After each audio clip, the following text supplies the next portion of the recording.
আপনার এই বিশেষ চাহিদা সম্পন্ন শিশুদের সাথে পথ চলার অভিজ্ঞতা দীর্ঘদিনের, এবং আপনি এত ব্যস্ত থাকেন, কিন্তু যখনই তারা আপনাকে ডাকে আপনি কিন্তু শত ব্যস্ততার মাঝেও তাদের কাছে চলে যান। এই বিশেষ চাহিদা সম্পন্ন শিশু বলি বা অটিজম বৈশিষ্ট্য সম্পন্ন শিশু বলি, তাদের সাথে পথ চলার অভিজ্ঞতার কথা শুনতে চাচ্ছি আপনার কাছে।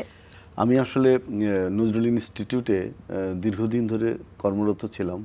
সেখানে আমি এই সমস্ত সমস্যাগ্রস্ত শিশু যারা, তাদেরকে আমাদের সাংস্কৃতিক অঙ্গনে এনে তাদেরকে আনন্দের মধ্যে রাখার একটা ব্যবস্থা আমি করেছিলাম। যখন যারা এই সমস্ত সমস্যাগ্রস্ত শিশুর দিনে যেসব প্রতিষ্ঠান কাজ করে তাদেরকে আমি চিঠি দিয়ে দিতাম যে আপনাদের এখানে যারা ভালো ছবি আঁকে শিশুরা, যারা গান গাইতে পারে, যারা নাচ করতে পারে, এদেরকে প্রতিযোগিতায় পাঠান।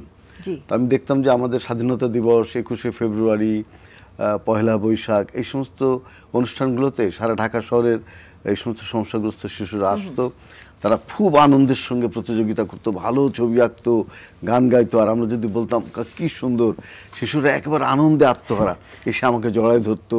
যখন ওরা পুরস্কার পেত বাচ্চারা, তখন তারা বলতো ছবি তুলবে, তারা সবাই একসাথে দাঁড়িয়ে ছবি তুলবে। এগুলো সব তাদের সেন্স খুব ক্লিয়ার। দু একটা জায়গায় তাদের সমস্যা আছে, কিন্তু অধিকাংশ ক্ষেত্রে আমি দেখেছি এরা সব বোঝে।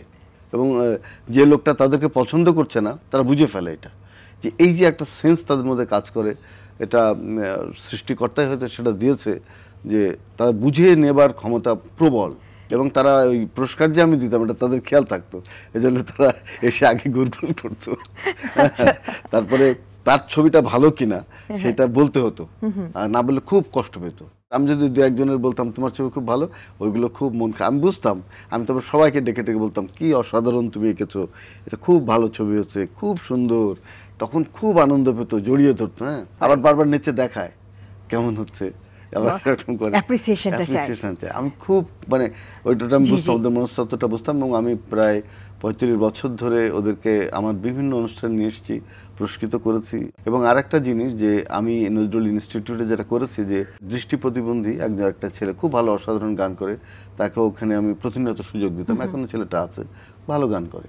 এরকম অসংখ্য মানে প্রতিভাবান যারা, তাদেরকে এনে আমাদের সমাজে প্রতিষ্ঠা দেওয়া খুব জরুরি।